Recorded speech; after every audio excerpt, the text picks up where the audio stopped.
আজকে আমাদের আলোচনার বিষয় হলো user lock, SIM lock and country lock. আচ্ছা, প্রথমত আসি আমরা ইউজার লক বলতে আমরা কি বুঝি। ইউজার লক বলতে আমরা মোবাইল ফোন ইউজ করার সময় যে পার্সোনাল পিন কোড দিয়ে আমরা যখন লক করে রাখি, সেই লক পিন কোডটা যদি আমরা ভুলে যাই, তাহলে সেই যে পিন কোডটি দিয়ে যখন আমরা লক খুলতে যাই, ফোনটা যখন লক হয়ে যায়, সেটাকে মূলত ইউজার লক বলা হয়। এটা ইউজাররা নিজেরা দিয়ে থাকে। তো এই ইউজার লক নর্মালি যে কোনো ফোনে হতে পারে, সেটা অ্যান্ড্রয়েড হতে পারে, বাটন ফোনে হতে পারে, আইফোনে হতে পারে, যে কোনো ধরনের ফোনে হতে পারে। এই ইউজার লক মূলত আবার কয়েকটা ভাগে ভাগ করা হয়েছে। প্রথমত আপনি পিন কোড দিয়ে সেটা লক করতে পারেন, 4 ডিজিট, 6 ডিজিট, হ্যাঁ, এই ধরনের 8 ডিজিট, 10 ডিজিট, এই ধরনের পিন কোড দিয়ে আপনি মোবাইলটা লক করতে পারেন। তারপরে আসলো প্যাটার্ন লক। প্যাটার্ন লক স্ক্রিনে দেখতে পাচ্ছেন, এটা হলো পিন কোড লক আর এটা হলো প্যাটার্ন লক। প্যাটার্ন লক হলে এরকম ঘর ঘর ঘর ঘর দেওয়া থাকবে, এর মধ্যে আমরা চাইলে এইভাবে প্যাটার্ন টান দিয়ে আমরা লক করতে পারি। এটা আরেক ধরনের লক। তো এই লক হলেও এটা ওয়ান কাইন্ড অফ ইউজার লকই বলা হয়। এখন আরেকটা প্রযুক্তি আসছে, সেটা হলো ফিঙ্গারপ্রিন্ট। যেমন আমরা নর্মালি মোবাইলের মধ্যে যাদের ফিঙ্গারপ্রিন্ট দেওয়ার ব্যবস্থা আছে, আমাদের যে ফিঙ্গার, জানেন যে এক একজনের ফিঙ্গার এক এক রকম, এই ফিঙ্গার দিয়ে এই লক করা যায়। তো ফিঙ্গারপ্রিন্ট, প্যাটার্ন, এগুলো যত আধুনিক প্রযুক্তি আছে এগুলো আছে। আরও একটি লক আছে, সেটা হলো ফেস আইডি। মানে এখন আপনার ফেসের মাধ্যমে এই লক করা যায়, এটাও এক ধরনের ইউজার লক বলা যায়। তো ফেস ছাড়া আপনার এই ফোনটা খুলবে না। যখন আপনি ফেস দিয়ে লক করবেন, কিংবা প্যাটার্ন দিয়ে লক করবেন, কিংবা ইউজার কোড দিয়ে লক করবেন, যাই দিয়ে লক করেন, আপনার ফোনটা নর্মালি খুলবে না। তো এই ধরনের লক যদি হয়ে থাকে, এই লকগুলো আমরা নর্মালি কিভাবে খুলে থাকি? এই লকগুলো খোলার জন্য আমাদের বিভিন্ন উপায় আছে। যেমন আমরা চাইলেই মোবাইলের মধ্যে কি করতে পারি, আমরা হার্ড রিসেট মারতে পারি।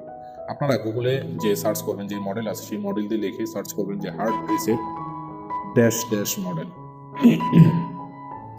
তো যখন আপনি হার্ড রিসেট করবেন, দেখবেন ইনশাল্লাহ আপনার সিকিউরিটি লকটি, যে ফেস লক কিংবা সিকিউরিটি লক কিংবা প্যাটার্ন লক কিংবা ফিঙ্গার লক, সেই লকটি খুলে যাবে। তো সেই সাথে সাথে আপনার ডাটাটাও চলে যাবে, এটা মাথায় রাখতে হবে। আচ্ছা, সেকেন্ড আসেন আমরা সিম লক অ্যান্ড কান্ট্রি লক বলতে পারি। সিম লক, এখানে আমরা আরো কিছু লক সম্পর্কে আপনাদেরকে দেখাবো একটু পরে, বাট আগে আমরা সিম লক সম্পর্কে একটু বলি। সিম লক হলো সেই লক, নর্মালি আপনি দুই ধরনের লক আছে সিম লক। সিম, যে আপনি যখন একটি সিম কার্ড মানে ফোনে লাগিয়ে আপনি ইন্টারনালি সিমের মধ্যে পিন কোড লক করে দিলেন, এটা এক ধরনের লক। এর মধ্যে আমরা চাইলে পিন কোড যদি মিস্টেক হয়, অনেক সময় পাক কোড চায়, তো পাক কোড মিস হলে তারপর আমাদের সিম রিপ্লেসমেন্ট করতে হয়, এমন একটা পর্যায়ে চলে যায়। কিন্তু এখানে মূলত আমরা সেই লক নিয়ে ডিসকাস করবো না। এখানে সিম লক অ্যান্ড কান্ট্রি লক বলতে আমরা সেই লককে বুঝি মূলত দেশের বাহির থেকে যদি কোনো ফোন আমরা নিয়ে আসি। যেমন ধরেন আমাদের বাংলাদেশে যে আমাদের যে বিভিন্ন সাবস্ক্রাইবার যে প্রতিষ্ঠানগুলো আছে, সার্ভিস প্রোভাইডার যে প্রতিষ্ঠানগুলো আছে, যেমন গ্রামীণ, বাংলালিংক, এয়ারটেল, রবি, এই প্রতিষ্ঠানগুলো ধরেন বাংলালিংক মাঝখানে একটা ফোন বের করছিল, বার ফোন, তো ওনাদের প্যাকেজের সাথে বিক্রি করতো ওনারা। তো ওই ফোনটা কিনলে নর্মালি অন্য কোনো সিম আমাদের ওই ফোনে চলতো না। তো এইটাই মূলত হয়েছে যে এই কোম্পানি কি করছে, যে ফোনটা যে আইমি নাম্বার আছে, ওই আইমি নাম্বারটা বাংলা লিঙ্ক দিয়ে লক করে দিয়েছে, যে এই সিম ব্যতীত অন্য কোনো সিম, অন্য কোনো ব্র্যান্ডের, অন্য কোনো কোম্পানির সিম লাগাইলে এই ফোনটা চলবে না। দেখবেন ওই সিমের সাথে এটা লক করা, বাইন্ডিং করে। তো এই ধরনের যদি কোনো বাইন্ডিং থাকে, যখন আপনি অন্য কোনো সিম ওর মধ্যে প্রবেশ করাবেন, তখন ফোনে এক ধরনের পিন কোড যাবে, যেটাকে বলা হয় সিম নেটওয়ার্ক আনলক পিন। এক এক ফোনে এক এক ধরনের মেসেজ আসবে, কোনো কোনো ফোনে পিন কোড যাবে, কোনো কোনো ফোনে পিন যাবে না। যেমন এই স্যামসাং ফোনটাতে দেখেন যে কান্ট্রি লকের জন্য এখানে পিন কোড চাইছে।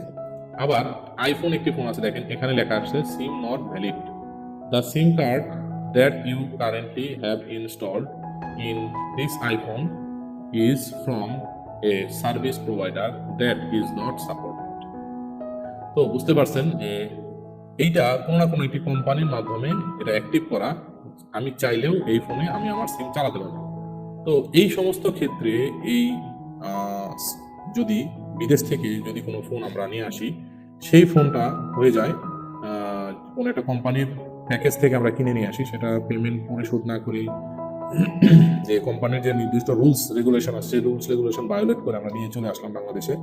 আসার পর যখন আমরা ওর মধ্যে আমাদের দেশীয় সিম কিংবা অন্য কোনো ব্র্যান্ডের সিম যখন লাগাবো, ইনপুট করব, দেখতে পারবেন যে একটি সিম কার্ড লক কিংবা নেটওয়ার্ক লক কিংবা সিম কার্ড নট সাপোর্টেড কিংবা সিম কার্ড নট ভ্যালিড এই ধরনের মেসেজ আপনাকে শো করবে। যদি এই ধরনের কোনো মেসেজ ওখানে শো করে তাহলে বুঝতে হবে আপনার ফোনটিতে কান্ট্রি লক কিংবা সিম লক প্রবলেম রয়েছে। তো এখন আসুন এই কান্ট্রি লক কিংবা সিম লক প্রবলেম আমরা কিভাবে সমাধান করে থাকি। যেমন কান্ট্রি লক প্রবলেম যদি হয়ে থাকে আমরা নর্মালি কয়েকটা উপায়ে লক খুলতে পারি। যেমন আমরা আইএমইআই নাম্বার দিয়ে লক খুলতে পারি। আইএমইআই নাম্বার নির্দিষ্ট সাপ্লায়ার কিংবা প্রোভাইডারের মাধ্যমে আমরা আইএমইআই নাম্বার সাবমিট করে লক খুলতে পারি, অথবা সেটা আরেকটা ভাবে খোলা যায়, সেটা হলো আমরা সফটওয়্যারের মাধ্যমে খুলতে পারি। যেমন স্যামসাং এর যে ফোনগুলো আছে আমরা নর্মালি সফটওয়্যারের মাধ্যমে কিছু লক খুলতে পারি, আবার কিছু লক ক্রেডিট কার্ডের মাধ্যমে ডলার দিয়ে খুলতে হয়। আবার আইফোনের লক যেটা আছে, আইফোনের লক নর্মালি আইএমইআই নাম্বার দিয়ে লক খোলা যায়, প্লাস আপনি এর সাথে এক্সট্রা কোনো চিপ যদি ব্যবহার করেন, চিপ যেটাকে গ্রেভি সিম বলা হয়, এই গ্রেভি সিমের মাধ্যমে, আর সিম গ্রেভি সিম, এই গ্রেভি সিমের মাধ্যমে আপনি লকটা খুলতে পারেন। তবে সেই ক্ষেত্রে আপনি গ্রেভি সিম যখন খুলে ফেলবেন কিংবা চেঞ্জ করবেন তখন আপনাকে পুনরায় আরেকটা গ্রেভি সিমটা আবার সিম অ্যাক্টিভ করতে হবে। তো এই বিষয়টা আপনাকে মাথায় রাখতে হবে। তো দ্যাট মিন আপনাকে গ্রেভি সিম অলওয়েজ লাগবে। তারপর আসুন আরেকটা উপায় আছে, সেটা হলো আমরা চাইলে বাইপাসের মাধ্যমেও লক খুলতে পারি। তো এই সফটওয়্যারের বিষয়গুলো আসলে বাইপাস, এটা অ্যাপেলের পলিসি মাঝে মধ্যে চেঞ্জ হয়, তো সেই ক্ষেত্রে এটা স্টেবল থাকবে না। তবে স্টেবল হলো আইএমইআই দিয়ে লক খোলা। এখন আসেন আমরা যদি কোনো ফোন স্যামসাং এর যে ফোনগুলো, স্যামসাং এর ফোনগুলো লক খোলার আরেকটি উপায় আছে, সেটা হলো আমরা একটি সিম কার্ড, ফরেন কিছু সিম কার্ড আছে যেমন ভোডাফোন কাটার, ইংল্যান্ডের যেমন ওটো, ভোডাফোন, এই ধরনের সিম কার্ডগুলো আমরা ওখানে যখন রোমিং যে সিমগুলো আছে সেগুলো লাগিয়ে, নর্মালি স্যামসাং এর একটা পলিসি আছে, সেটা হলো যে কোনো সিম লাগিয়ে যদি 5 থেকে 10 মিনিট কথা বলা যায় তাহলে ওই সেটের কান্ট্রি লকটা অটোমেটিক্যালি খুলে যায়। তো আমরা ঠিক এই পলিসিটা মেনটেন করি যে বিদেশি যে ফোনগুলো আছে সেগুলো, স্যামসাং যে ফোনগুলো আছে এটার মধ্যে আমাদের বিদেশি যে রোমিং সিমগুলো আছে সেগুলো লাগিয়ে কল সেন্টার কিংবা কোনো একটা ফ্রি যে নাম্বারগুলো আছে সেই নাম্বারগুলোতে যখন কল দেই 5 মিনিট, 5.5 মিনিট কিংবা 6 মিনিট কথা বলার পরে আমাদের ফোনটিতে লক খুলে যায়। এইভাবে 90% স্যামসাং ফোনে আপনারা কান্ট্রি লক খুব সহজে খুলতে পারবেন।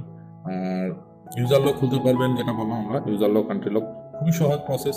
ইনশাল্লাহ আপনারা এইভাবে কাজগুলো করতে পারবেন, সাকসেস হবেন।